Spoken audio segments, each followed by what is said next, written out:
Ini aku record ya by the way. Udah di record ya? Ntar kita edit, kita to the point gitu.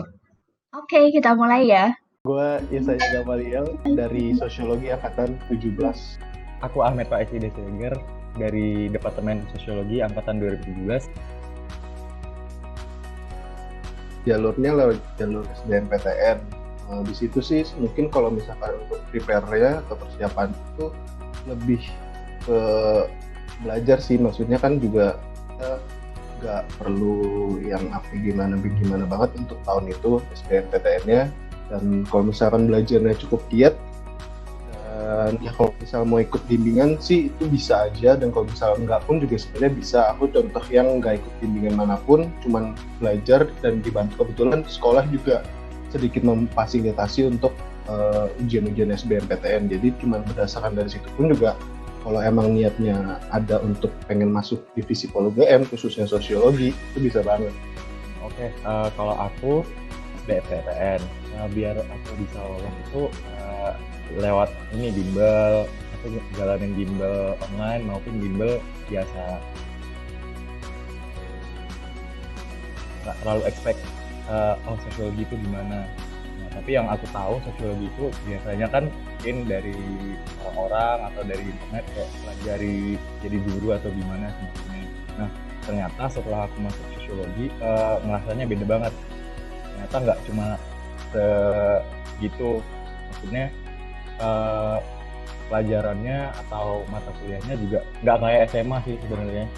Jadi yang dibahas pun juga banyak yang bisa digali di psikologi. Ekspektasinya sih apa namanya, ya sebenarnya nggak ekspektasi bahwa lingkungannya akan seperti yang sekarang. Kalau misalkan ngerasain sih antara sosiologi ketika SMA sama kuliah tuh akhirnya berasa banget beda banget gimana situasinya sama dosennya, pembelajarannya pun mungkin kalau semester 1 oke lah masih mepet kayak SMA, tapi udah makin di sini makin sadar sosiologi itu nggak sesempit itu gitu. Kayak pelajaran SMA misalkan pemikirannya Max Weber atau pemikiran siapa, itu tuh ada lagi pemikir-pemikir yang lebih seru, dan pas di aplikasi atau di implementasi itu seru banget. Dosen-dosen di sosiologi itu kalau aku bilang sih unik-unik. Dari mereka itu yang diajarin di perkuliahan itu masing-masing dosen punya ciri khas dan keunikannya sendiri, Mbak. Jadi kayak kalau dosen A punya pandangan A dan dosen B punya pandangan B, terus pembelajaran atau perkuliahan itu jadi makin seru sih. Dosen-dosennya seru sih, maksudnya ada yang dosen yang nyentrik, ada yang dosennya suka juga, ada yang suka dosennya ngelawak-ngelawak juga, ada yang suka bahkan sulap-sulap pun juga dosennya ada gitu, dan itu cuma ada di sosiologi setelah ditanya-tanya ke departemen lain gitu loh. Tahapannya tuh semester 1-2 oke. Nanti mulai masukin semester 2 tengah sampai ke belakang akan langsung berubah cukup drastis sih. Maksudnya mungkin karena masih semester 1 dosen juga nggak mau expect terlalu tinggi gimana. Jadi tugasnya tuh masih ya terkesan simpel dan juga belum terlalu banyak. Cuman ketika semesternya jumlahnya makin banyak, dosennya juga ikut numpuk. Apalagi kalau misalkan konteksnya kayak sekarang di apa namanya pandemi ini, ya lumayan tiba-tiba nugasnya langsung Susah gampang sih nilainya, gimana dapetinnya tergantung apa ya, ya tergantung dosennya, ada cara-cara tersendiri sih. Kayak misal dosen A kita bisa apa, tahu lah dia ngajar gimana, terus kita harus nyesuaiin effort kita untuk ngejar nilai di dosen A tersebut gimana.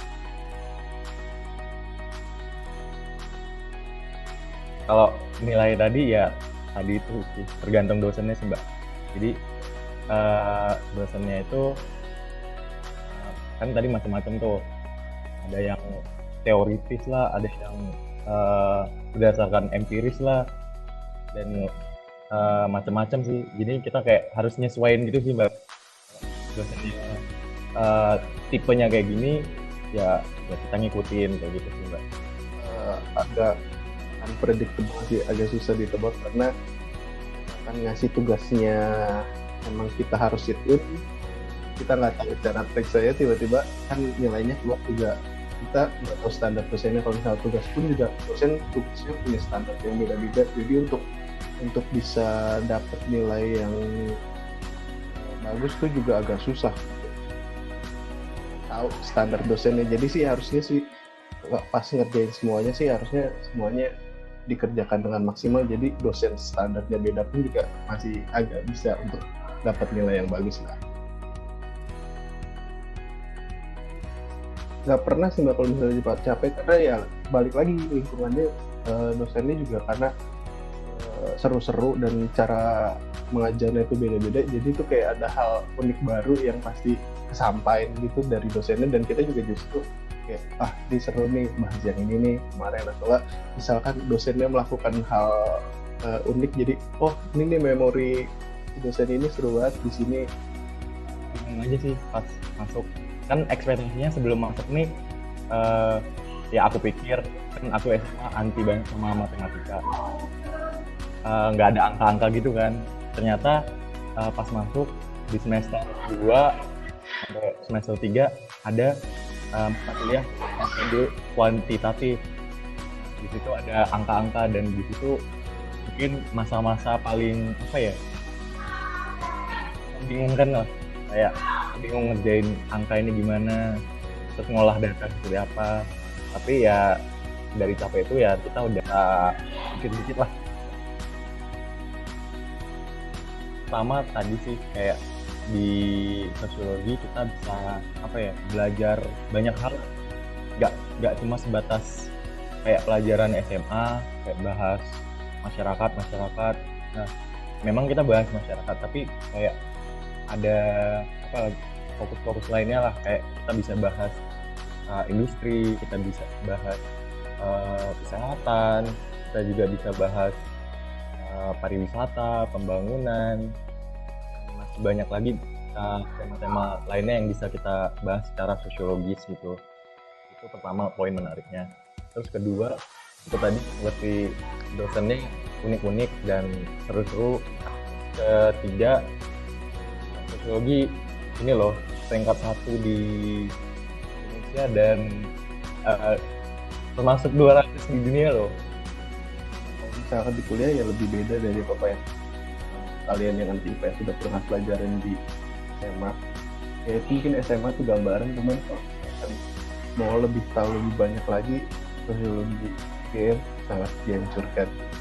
Nah kalau yang kedua ya itu dosennya lagi. Kalau misalkan di SMA juga dosen guru kalian mungkin agak strict, tapi di sosiologi dosennya itu sangat terbuka dengan pemikiran kalian, walaupun mungkin kalian masih menganggap ini sebenar atau salah, tapi dosen itu menerimanya dengan nggak apa-apa, semuanya dimasukin sebagai buah pemikiran gitu. Dan yang ketiga ya sama kayak Ahmad, peringkat 1 Indonesia sosiologi GM dan peringkat 200 dunia.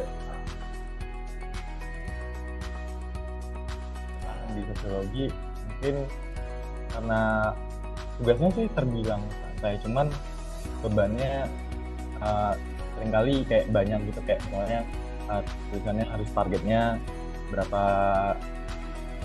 atau tugas lapangan juga kita banyak. Jadi mungkin yang harus disiapin, kita harus sering rajin baca buku,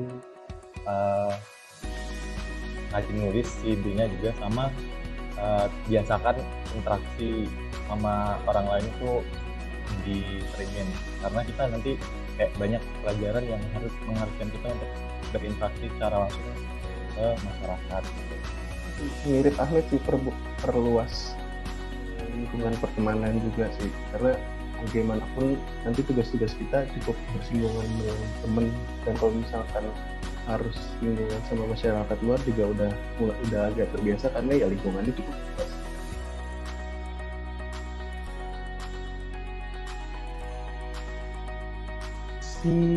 Banyak ya prospek kerja, misalnya dari peneliti atau mau jadi guru pun juga bisa, mau jadi akademisi juga bisa, bahkan mau jadi bagian-bagian di perusahaan yang bagian sosial pun juga bisa. Kalau misalkan mau masuk perusahaan, kalau misalkan masuk ke pemerintahan udah jelas sangat bisa. Beberapa alumni kita udah teruji sebagai alumni sosiologi yang masuk ke pemerintahan.